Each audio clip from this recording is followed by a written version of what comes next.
Assalamualaikum warahmatullahi wabarakatuh. Innal hamdalillah nahmaduhu wa nasta'inuhu wa nastaghfiruh wa na'udzu billahi min shururi anfusina wa min sayyiati a'malina. Man yahdihillahu fala mudilla lahu wa man yudlil fala hadiya lahu.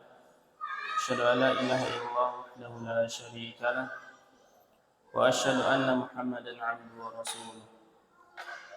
Allahumma shalli ala Muhammad wa ala ali Muhammad kama shallaita ala Ibrahim wa ala ali Ibrahim innaka Hamidum Majid.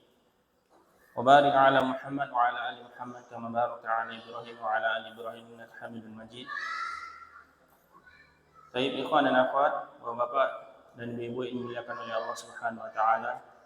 Kembali kita melanjutkan murojaah dari kitab tauhid kita. Pada pertemuan yang lalu kita sampai pada bab tentang perjanjian Allah dan perjanjian Rasulullah SAW. Pada pertemuan kali ini kita masuk kepada bab, yakni bab Maja'a fil iqsam 'ala Allah. Bab tentang pembahasan bersumpah atas Allah atau bersumpah mendahului Allah. Bab tentang bersumpah mendahului Allah.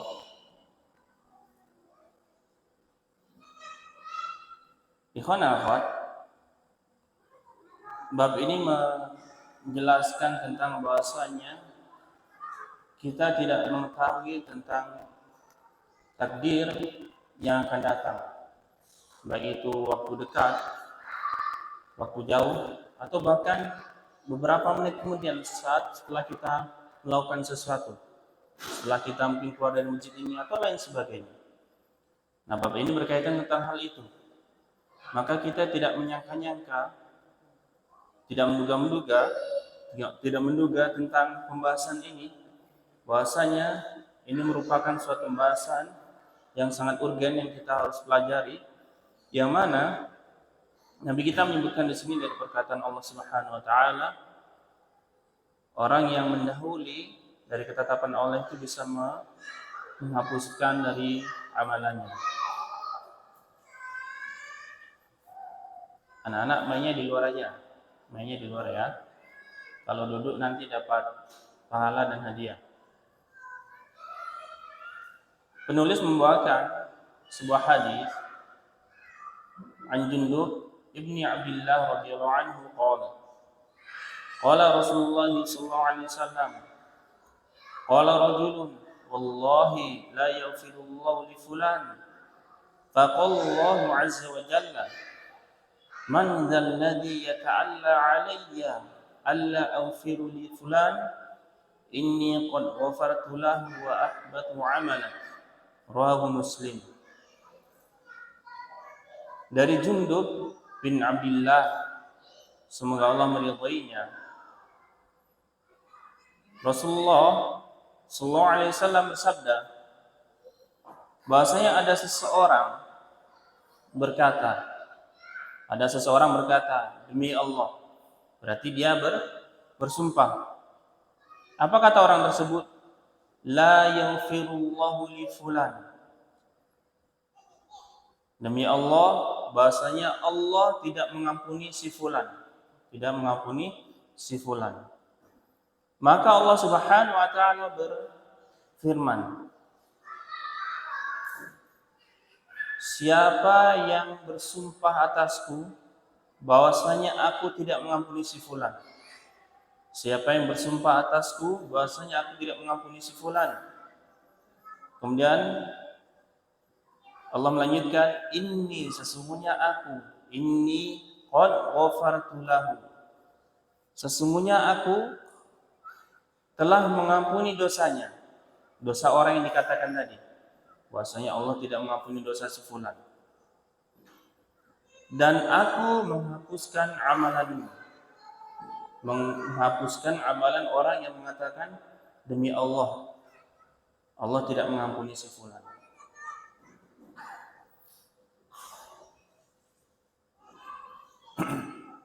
Maka hadis ini banyak sekali faedahnya, dan Imam Abu Daud juga menghasankan hadis ini dengan lafaz bahwasanya beliau Nabi kita yang mulia Nabi Muhammad SAW menceritakan, Ustaz Yazid rahimahullah ta'ala membawakan hadis ini yang dari Abu Daud, yang dikeluarkan oleh Abu Daud, bahwasanya Rasulullah menceritakan ada 2 orang dari Bani Israel, ya, 2 orang dari Bani Israel. Yang satunya abid. Apa itu abid? Apa itu abid? Ahli ibadah. Yang satunya ahli maksiat, tukang pelaku dosa. Kemudian sang abid, cerita ini adalah cerita orang Bani Israel, diceritakan oleh Rasulullah kepada para sahabat. Orang yang ahli ibadah ini mengatakan, udahlah, kamu berhenti dari perbuatan maksiatmu. Kamu berhenti dari perbuatan maksiatmu.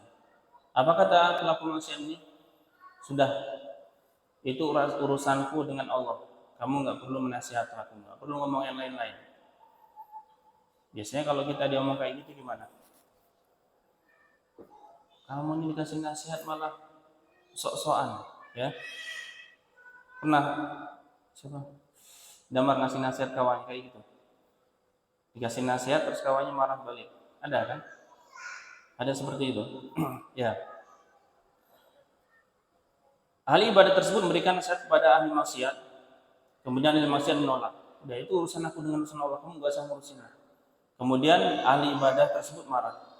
Apa marahnya? Ini yang disebutkan pada hadis riwayat Muslim dan juga riwayat Abu Dawud. Dia mengatakan, demi Allah bahwasanya Allah tidak akan mengampuni dosamu, ya, tidak akan mengampuni dosamu, ya. Kemudian lanjutannya ini bahwasanya Allah bertanya kepada orang, man dzalladzi yata'alla 'alayya alla aghfira li fulan. Barang siapa yang bersumpah kepadaku atasku bahwasanya aku tidak mengampuni si fulan. Sesungguhnya aku. Perhatikan di sini yang belajar bahasa Arab. Inni. Nah, ini kan bisa untuk taukid juga inni. Sesungguhnya aku qad. Nah, ini bisa untuk taukid juga, ada 2 kali penguatannya di sini. Sesungguhnya aku mengampuni dosanya dan menghapuskan semua amalan.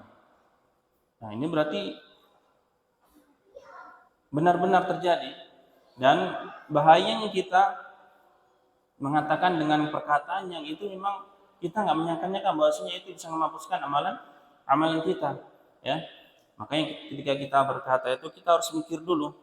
Ketika kita, apalagi kita seorang muslim, itu diwajibkan berdakwah, mengajak kepada kebenaran, ya, mengajak manusia untuk meninggalkan kemungkaran.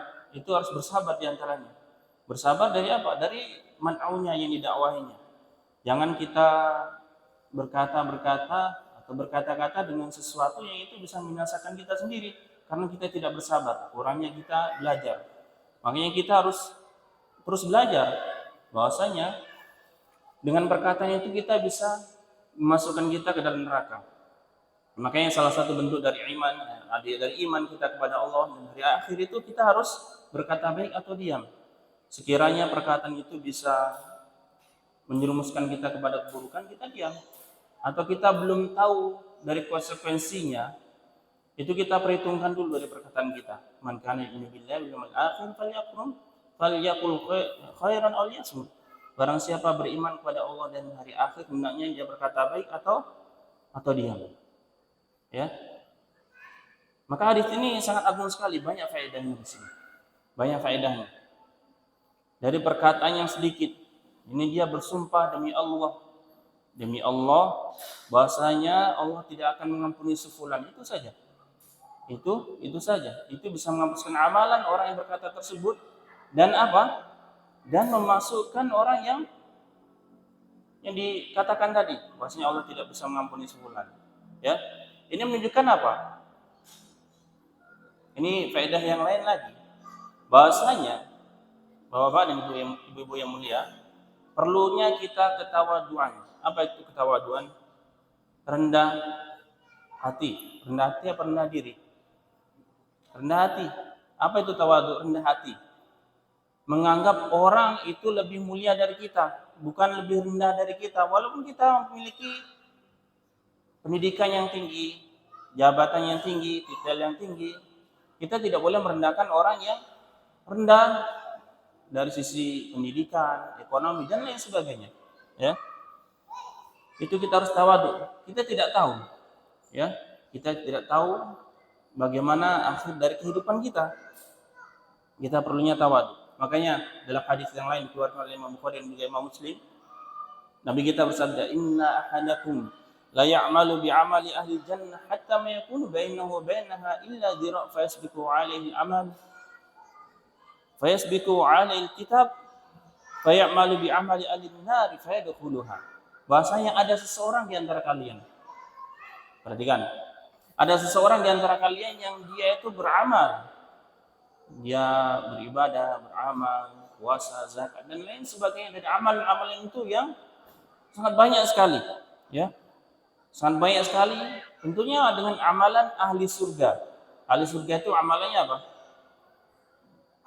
Amalannya itu dia mengikuti contoh dari Rasulullah SAW, ikhlas, ya, nggak menyangka, masya Allah, secara zahir nampaknya dia mengikuti semua dari gerakannya, rukun-rukunnya, syarat-syaratnya semua sudah terpenuhi. Kemudian apa?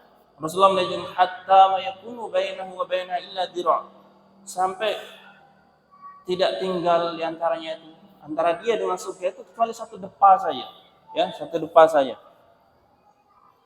Kemudian maka catatan amal telah mendahulinya, maka dia menjadi ahli neraka, ya. Karena apa? Mungkin karena dia tidak ikhlas dan lain sebagainya. Dari amalan-amalan yang bisa membatalkan amalan dia, satu-satunya ini, dia menyepelekan orang yang rendah dari amalannya, ya. Kemudian Nabi kita menyatakan, wa inna ahadakum la ya'malu bi amali ahli an-nar hatta ma yakunu bainahu wa bainaha illa dhira' fa yasbiqu 'alaihi al-kitab fa ya'malu bi amali ahli jannah fa yadkhuluha. Bahasanya ada seseorang di antara kalian itu yang beramal. Ini amalannya ini amalan ahli neraka. Secara zahirnya dia kelihatan itu masuk mana? Masuk neraka. Ada nggak kayak gitu? Banyak nggak kisahnya? Banyak. Banyak nggak kisahnya? Banyak sekali. Ya. Maka catatan amalan itu, catatan takdir telah mendahulinya, maka dia beramal dengan amalan ahli surga, maka Allah masukkan dia ke dalam surga. Ini hadis sesuai dikeluarkan Imam Bukhari dan juga Imam Muslim. Banyak kisahnya. Sebagaimana kita ketahui kisah tentang seorang wanita pezina yang memberikan minuman kepada siapa? Kepada anjing. Pezina. Kalau pezina itu gimana? Perbuatannya dosa kan? Maka setelah dia memberikan anjing itu mati, kemudian dia masuk surga. Sebagaimana kita ketahui tentang kisah seorang wanita yang berzina pada zaman siapa?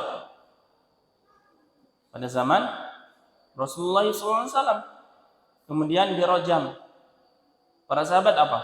Para sahabat sampai sebagian sahabat itu mencaci maki, matilah kau, dirajam kan, matilah kau. Apa kata Rasulullah? La tasubbu, jangan kalian hina mereka, jangan kalian caci mereka.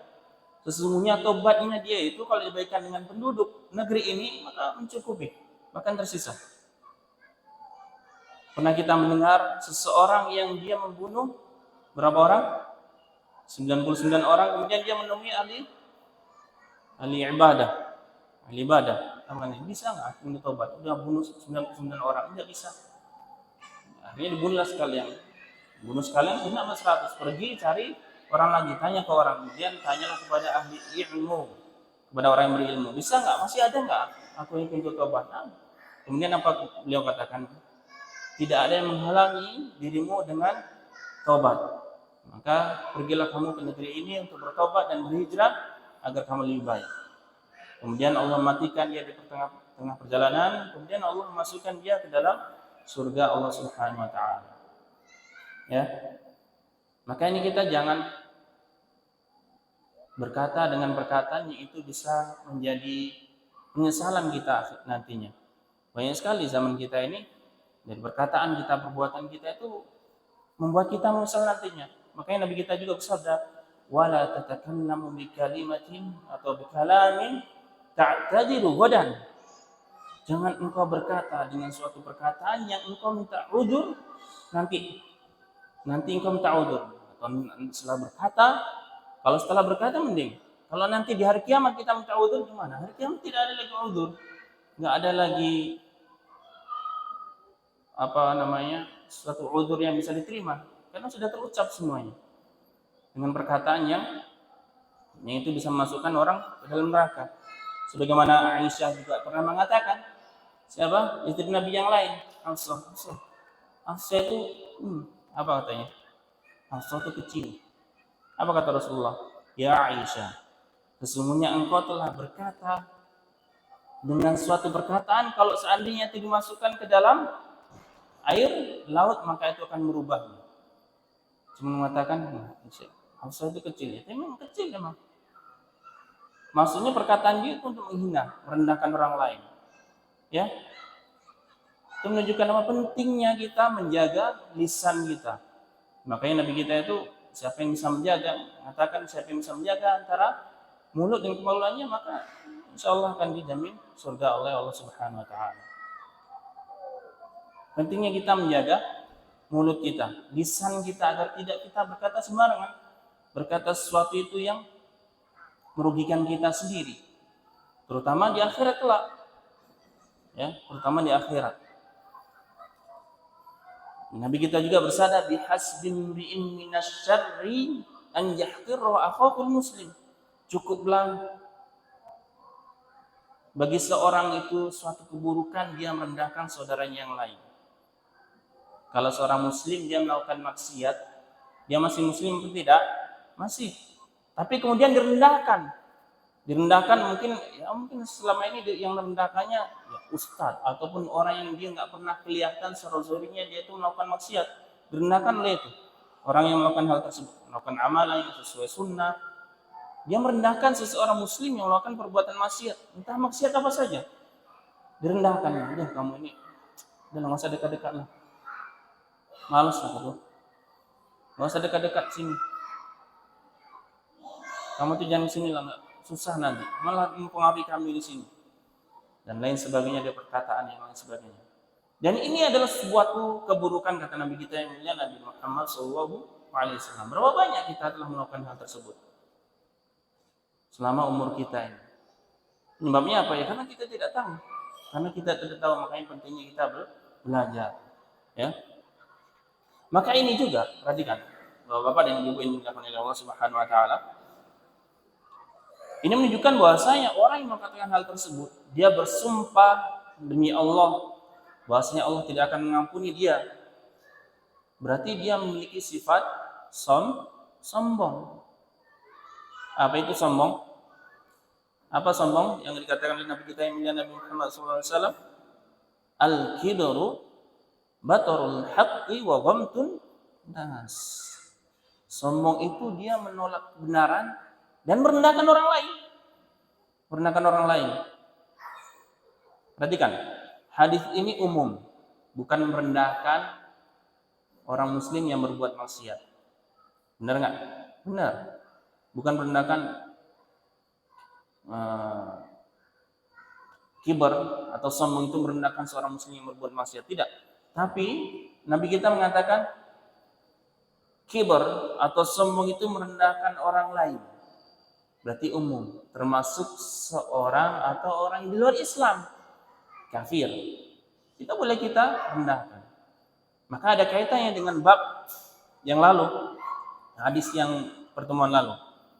Kita dilarang membunuh anak kecil ketika berjihad. Alasannya apa?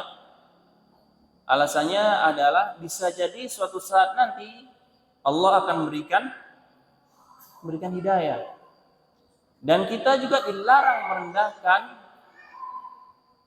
seseorang walaupun itu orang kafir. Kenapa? Bisa jadi Allah akan memberikan dia hidayah. Insyaallah. Ya. Baik. Maka ini faedah yang agung sekali dari hadis ini, ya, bahwasanya Allah Subhanahu wa taala tidak menganggap sesuatu yang dianggap manusia itu kecil juga di sisi Allah, tapi itu bisa sesuatu yang besar. Karena apa? Seperti tadi, wallahi, demi Allah, Allah tidak akan mengampunimu atau mengampuni sefulan. Ini berarti dia apa? Mendahului takdir Allah Subhanahu wa taala. Mendahului takdir Allah. Siapa yang tahu takdir berikutnya? Kalau dia sampainya dia berkata, wallahi Allah tidak akan mengampuni kamu. Kok bisa ngomong seperti itu atau berkata demikian? Dan ini tidak dibolehkan dalam agama kita. Wallahi anak ini nakal banget ini enggak, misalnya seperti itu, anak ini nakal banget ini enggak akan bisa berubah nih, kalau orang tuanya enggak berubah. Enggak tahu, kita anak kecil kan. Ya, sebagaimana hadis yang lalu kan, bahwasanya kita tidak boleh membunuh ketika berjihad di medan perang, membunuh anak kecil apa? Ya, kita tidak tahu. Pada usia selanjutnya apakah Allah akan berikan hidayah? Atau Allah akan berikan hidayah dalam agama Islam. Makanya itu pentingnya kita agar menjaga lisan kita. Ya, lisan kita.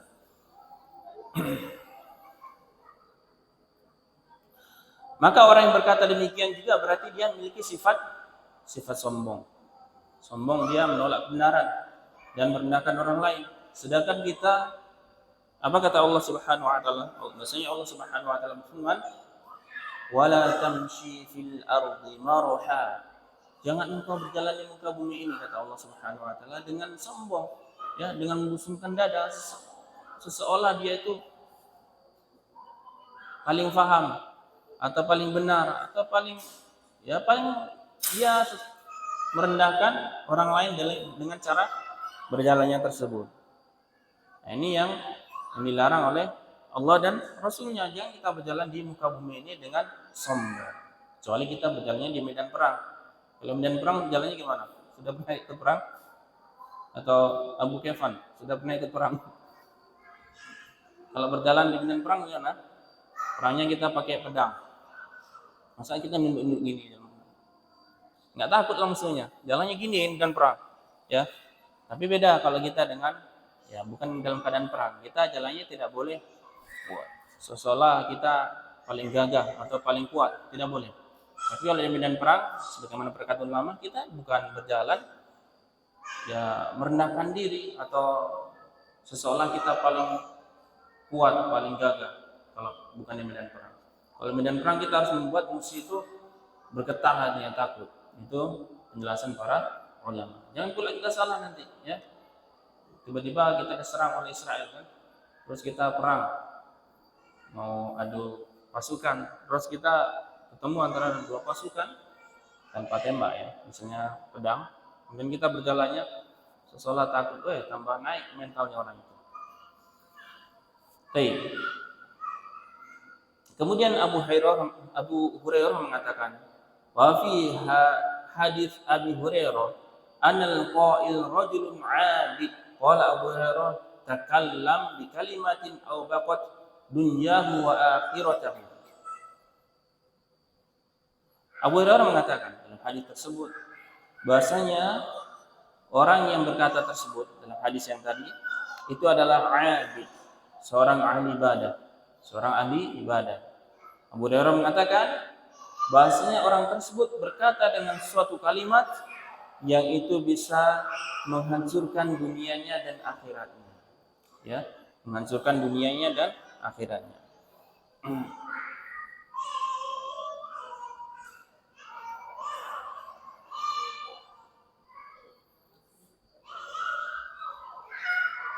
Pada hadis ini juga bahasanya orang tersebut mengatakan, ahli ibadah tersebut mengatakan Allah tidak akan mengampuni dosa sefulan, berarti dia sudah tertipu dengan dirinya sendiri, ya, tertipu dengan dirinya sendiri. Bahwasanya Nabi kita yang mulia Nabi Muhammad SAW juga bersabda, minal muhlikat, ya, Dari sesuatu yang membinasakan itu diantaranya adalah i'jabul mar'i bi nafsi. Ya, seseorang dia ujub dengan dirinya sendiri. Ya, seseorang itu ujub dengan dirinya sendiri. Yang dia tuh udah ahli ibadah, bahwasanya dia itu sudah banyak belajar, sudah sering ke majelis ilmu dan lain sebagainya. Kemudian dia ujub atau dia melakukan amalan lain, sholat malam dan lain sebagainya. Aku sudah sholat malam, masya Allah. Walaupun dia nggak cerita sama orang lain, tapi dia merasa bangga. I'jabul mar'i, dia merasa bangga dengan dirinya sendiri. Maka ini sesuatu yang bisa membinasakan dirinya sendiri. Ya, dia ujub dengan amalannya sendiri. Ahli ibadah tadi ujub dengan amalannya sendiri. Maka ini merupakan sesuatu yang bisa membinasakan dirinya sendiri. Makanya kita ketika kita beramal itu, apa kata Nabi kita yang mulia Nabi Muhammad SAW? Innallaha yuhibbul 'abda al-taqiyya al-ghaniyya al-khafiyya. Apa artinya? Bahwasanya Allah Subhanahu wa taala mencintai seorang hamba yang bertakwa, yang dia merasa cukup. Bertakwa, merasa cukup. Yang kedua, kemudian apa? Innallaha yuhibbul 'abda at-taqiyya al-ghani. Menjadi seorang hamba yang bertakwa, yang dia merasa cukup. Yang keempat, al-khafi, yang dia tersembunyi. Ya. Tersembunyi apa? Ya amalnya yang disembunyikan. Makanya kita ketika beramal tuh usahakan amalan kita tuh disembunyikan. Ya. Coba bapak-bapak dan ibu-ibu yang dimuliakan oleh Allah Subhanahu wa taala. Kalau kita melakukan sebuah maksiat, kita akan berusaha menutup maksiat tersebut serapat mungkin. Dan begitu juga amalan kita. Amalan soleh kita harus usahakan tutup serapat mungkin. Sebagaimana ini dijelaskan oleh Ustaz Yazid, beliau menukil perkataan Ibnu Rajab Al-Hambali rahimahullah taala. Ya. Bahwasanya ketika kita beramal soleh, kita harus berusaha menutup amalan kita itu. Jangan orang tahu. Jangan sebagaimana sekarang ketika menyumbang sedikit, foto, laporan, ya.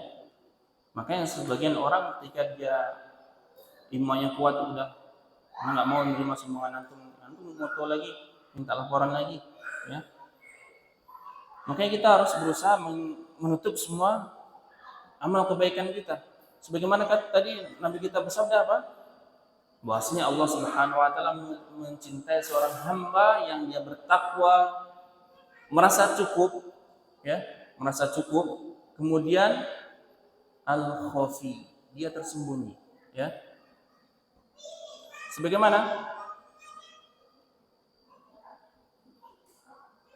Uwais Al-Qarni. Uwais Al-Qarni itu kaya apa miskin? Miskin. Ya. Ketika Rasulullah belum meninggal, Rasulullah mengatakan kepada Umar, ketika apabila engkau menemui seseorang dari suku Qarn namanya Uwais, maka engkau minta kepada dia ampunan. Agar engkau minta kepada dia agar engkau diampuni oleh Allah Subhanahu wa taala.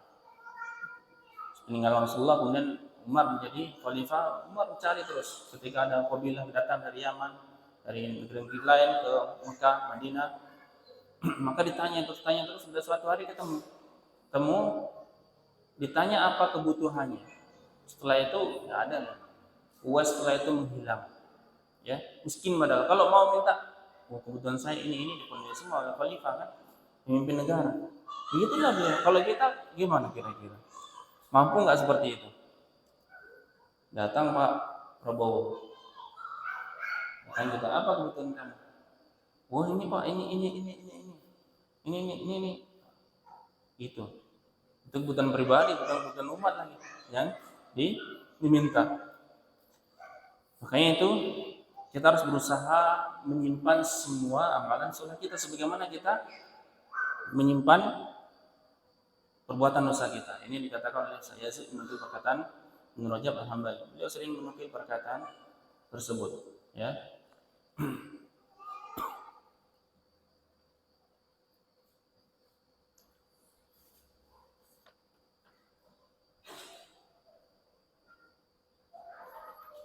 Maka bersyarat di sini dijelaskan Abdurrahman bahwasanya Nabi kita yang mulia Nabi Muhammad SAW mengabarkan tentang dua orang yang salah satunya soleh dan yang lain itu fasik. Kalau fasik itu muslim atau kafir? Muslim, fasik muslim. Kalau kafir ya kafir dikatakan.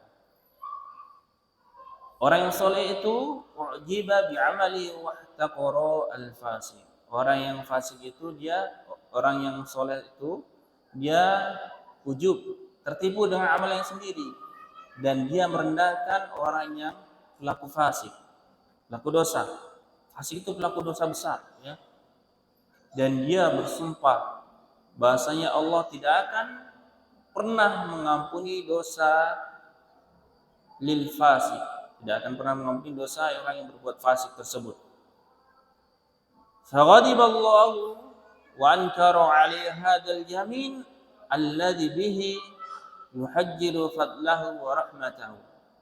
Maka Allah marah dan mengingkari sumpahnya orang tersebut yang dia membatasi atau menghajar keutamaan Allah dan rahmat Allah Subhanahu wa taala, ya.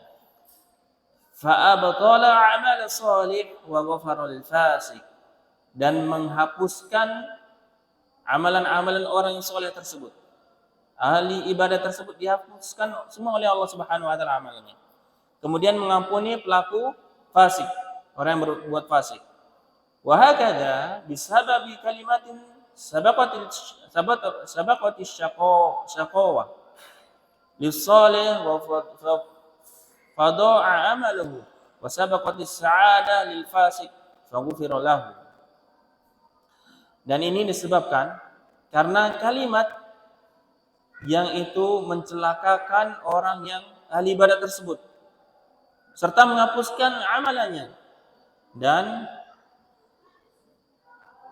kebahagiaan bagi pelaku dosa atau orang fasik tersebut, maka Allah mengampuni dosa-dosanya. Baik, ikhwan dan akhwat yang dimuliakan Allah Subhanahu wa taala. Maka salah satu faedah hadis ini di antaranya adalah innamal a'malu bil khawatim. Sebagaimana hadis Nabi kita yang mulia Nabi Muhammad SAW, sesungguhnya amalan itu tergantung pada akhirnya, ya, bukan pada awalnya. Terkadang kita tertipu dengan amalan orang banyak sekali, ya, tapi kita nggak tahu nanti akhirnya kemana. Bahkan Allah juga berfirman,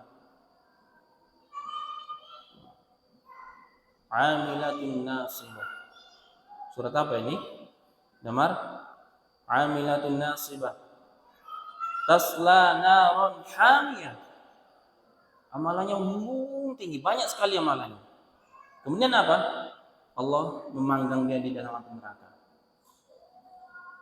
Amalannya banyak, itu amalan apa maksudnya? Ya amalan ketika dia di dunia, maka Allah memanggangnya di api neraka. Karena amalannya itu bisa jadi dia tidak sesuai dengan sunnah, dengan perintah Allah dan Rasulnya, ya. Maka faedah dari hadis ini diantaranya adalah tahrimul halif ala Allah. Haramnya bersumpah mendahului Allah. Maksudnya apa mendahului tadi? Mendahului ketentuan Allah. Seperti apa tadi? Demi Allah, aku tidak apa tadi yang dilakukan tadi? Demi Allah, bahasanya Allah tidak akan mengampuni dosa si fulan dan lain sebagainya. Demi Allah,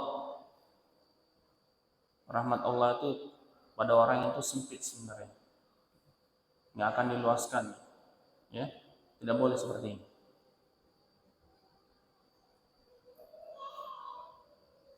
Kemudian faedah berikutnya, itsbatu sifatil qaul lillahi ala wajhin yaliqu bijalalihi. Penetapan sifat Allah itu berkata, ya, sesuai dengan kemuliaan Allah.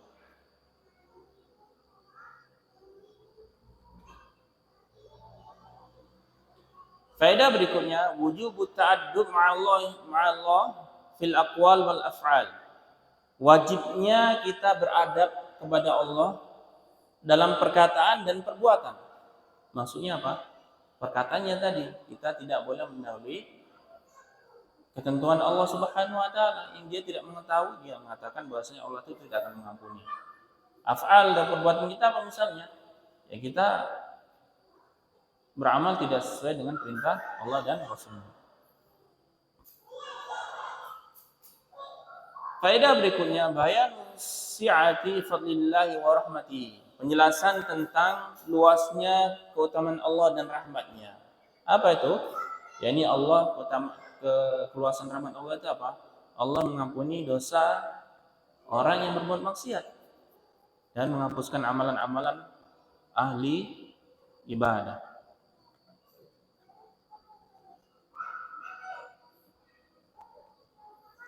Faedah berikutnya, qad yufaru lisyakhsi bisababi ghairihi. Terkadang Allah mengampuni dosa seseorang itu dengan sebab orang lain. Ya, terkadang kita mengampuni dosa seseorang dengan sebab orang lain. Makanya kita jangan menyepelekan dengan pelaku dosa atau seorang anak misalnya. Bisa jadi dia didoakan dengan orang lain. Seperti sebagaimana Nabi kita dia bersabda, doa mar'i ala dhahril ghaib. Doa seseorang tanpa sepengetahuan saudaranya. Misalnya, ya Allah ampunilah si A. Maka Allah akan mengampuni dosa si A tersebut dan mengampuni dosa dia. Dan berarti dengan sebab selain dirinya sendiri. Maka kita jangan menyepelekan hal tersebut. Faedah berikutnya, terkadang Allah menghapuskan amalan hanya karena sebuah kalimat. Terkadang Allah menghapuskan sebuah amalan hanya karena sebuah kalimat. Banyak sekali contohnya yang tadi ya. Contohnya yang tadi kita jelaskan dari hadis Nabi tersebut.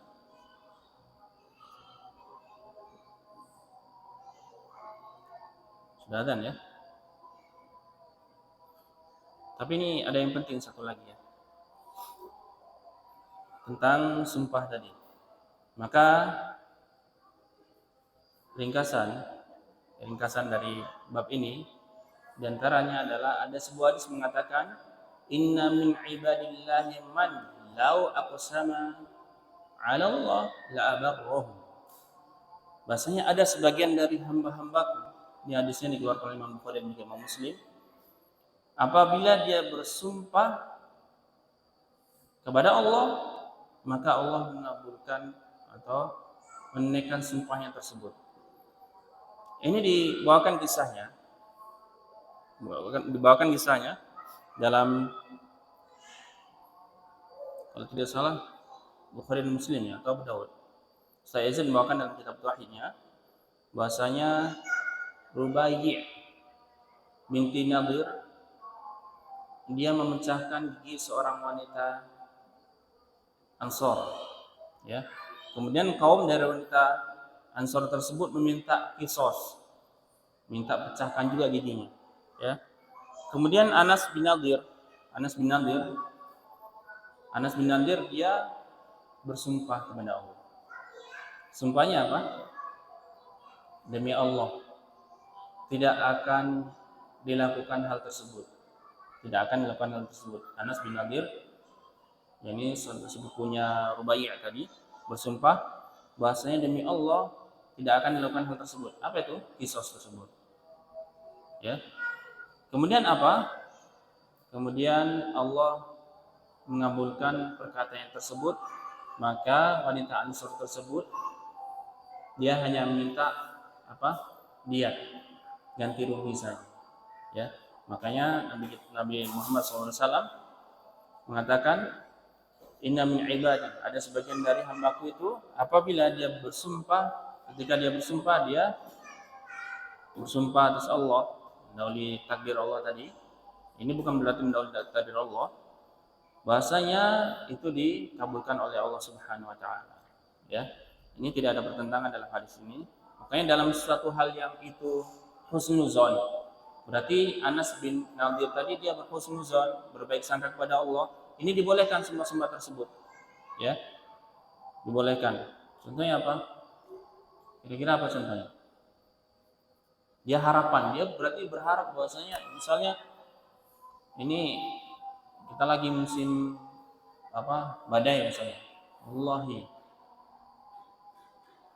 ini angin ini membawa keberkahan, Allah alam, bagian seperti itu, ya, dan lain sebagainya.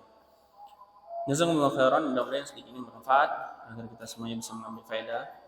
Apa yang benar datangnya dari Allah dan Rasulnya, yang salah datangnya dari ana pribadi dan dari syaitan. Kepada Allah ana mohon ampun. Akhirnya subhanaka wa bihamdika asyhadu an la ilaha illa anta astaghfiruka wa atubu ilaik. Barakallahu fikum.